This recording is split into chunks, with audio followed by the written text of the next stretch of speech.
قرآن بھی ہماری یہ رہنمائی کرتا ہے کہ یہ دعائیں یہ اللہ کی پناہ کے لیے ہمیں کہنا چاہیے، پڑھنا چاہیے، ٹھیک ہے، ادا کرنا چاہیے اپنی زبان سے ان الفاظ کو، ان دعاؤں کو، ٹھیک ہے۔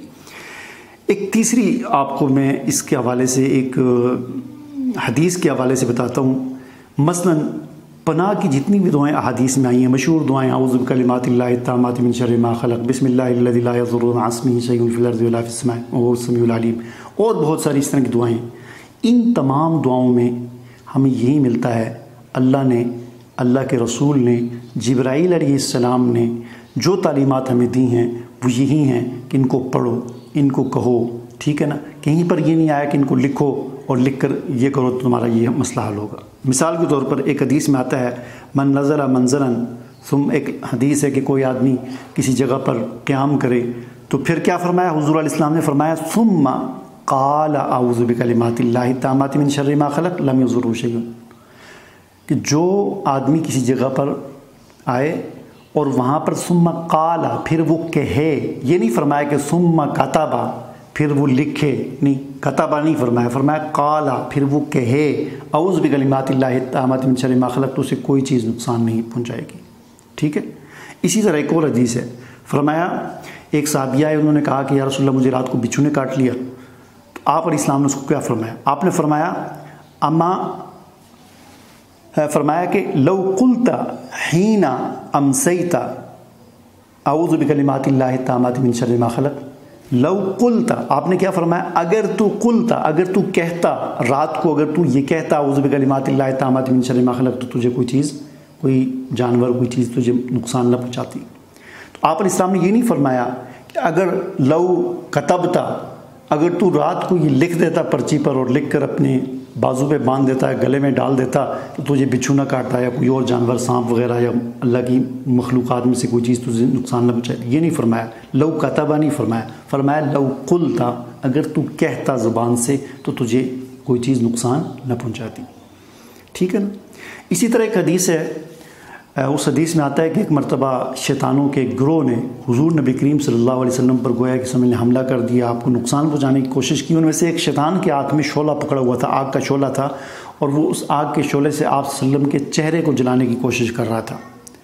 تو یہ جب شیطانوں نے اس طرح آپ علیہ السلام پر حملہ کیا، آپ کو نقصان پہنچانے کی کوشش کی، تو جبرائیل علیہ السلام آئے، اور جبرائیل علیہ السلام آئے، انہوں نے کیا فرمایا؟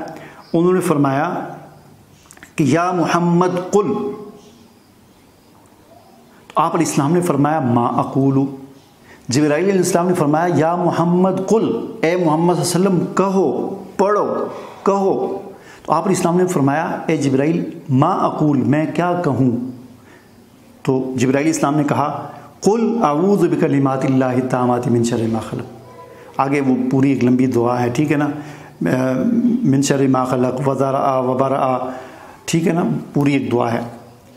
تو اب اس سے بھی ہمیں کیا پتہ چلا کہ جبرائیل علیہ السلام نے کیا فرمایا کہ قل یا محمد، تو اس کے جواب میں آپ نے فرمایا ما اقول، کہو اے محمد۔ آپ نے فرمایا میں کیا کہوں جبرائیل؟ تو پھر جبرائیل نے فرمایا قل اعوذ بکلمات اللہ، کہو اعوذ۔ اب یہاں پر جبرائیل علیہ السلام نے یہ نہیں فرمایا کہ اکتب یا محمد، اور آگے آپ علیہ السلام نے فرمایا ہو کہ ما اکتب، میں کیا لکھوں، انہوں نے کہا ہو کہ لکھو، میں، اور آپ نے فرمایا ہو میں کیا لکھوں، یہ نہیں فرمایا کہو، اور آپ نے فرمایا میں کیا کہوں، تو انہوں نے کہا آپ یہ کہیں کہ اعوذ بکلمات اللہ التامات من شر، ٹھیک ہے۔ اسی طرح ایک اور حدیث ہے، اس میں فرمایا آپ علیہ السلام نے من قال بسم اللہ الذی لا یضر مع اسمہ شیء فی الارض ولا فی السماء وهو السمیع العلیم لم یضرہ شیء۔ من قال، جو کہے، جس نے کہا بسم اللہ الذی لا یضر، تو اسے کوئی چیز نقصان نہیں پہنچائے گی۔ یہاں پر آپ علیہ السلام نے یہ نہیں فرمایا کہ من کتب بسم اللہ، جس نے لکھا تو اس کو کوئی چیز نہیں فرمایا من قال۔ یہ تو چند ایک مثالیں میں نے آپ کو دی ہیں، قرآن و حدیث سارا چھان ماریں، آپ سارا ڈھونڈ لیں، آپ کو یہی تعلیمات آپ کو ملیں گی۔ تو تعویذ کا وہ تصور جو آج ہمارے ہاں رائج ہو چکا ہے، تعویذ کا کیا مطلب ہوتا ہے؟ اللہ کی پناہ میں آنا۔ تو اللہ کی پناہ میں آنے کے لیے جو تصور ہمارے معاشرے میں رائج ہو چکا ہے کہ جی ایک پرچی لکھ کے دے دو اس سے کام بن جائیں، یہ بہت غلط تصور ہے۔ میں اس بحث میں نہیں جاتا کہ کون سا تعویذ لکھنا جائز ہے ناجائز ہے، میں نے پہلے بھی یہ بات بتائی تھی، کسی چیز کا جواز ضروری نہیں کہ وہ علاج بھی ہو سکتا ہے، ٹھیک ہے نا۔ کسی چیز کا جواز ضروری نہیں ہے وہ علاج بھی ہو سکتا ہے۔ آپ کے جو ہے وہ پاؤں میں درد ہے اور آپ جو ہے وہ ڈسپرین کی گولی کھا لیں تو یہ کھانا جائز ہے آپ کے لیے، لیکن یہ ضروری نہیں ہے کہ پاؤں میں درد کے لیے ڈسپرین کی گولی چونکہ جائز ہے تو اس سے علاج بھی ہو جائے، نہیں۔ تو جن تعویذات کی کچھ شرائط کے ساتھ علماء نے اجازت دی ہے اور وہ شرائط بالکل واضح ہیں کہ تعویذ صرف وہی جائز ہے جس میں قرآن کی آیات یا وہ احادیث کے وہ الفاظ وہ دعائیں لکھی ہوں جو حدیث میں آپ علیہ السلام نے بتائی ہیں۔ اس کے علاوہ تو ظاہر ہے ویسے بھی علماء کا جو فتویٰ ہے وہ تعویذات جائز نہیں، یہ نقش بنانا، ڈبے بنانا، ان میں نمبر لکھنا جن کی کوئی سمجھ نہیں کیا چیز ہے، ان کی تو کوئی بھی جو ہے کسی بھی مسلک، چاہے وہ اہل سنت والجماعت کا کوئی بھی مسلک ہو، دیوبندی ہو، بریلوی ہو، اہل حدیث ہو، کوئی بھی اجازت نہیں دیتا۔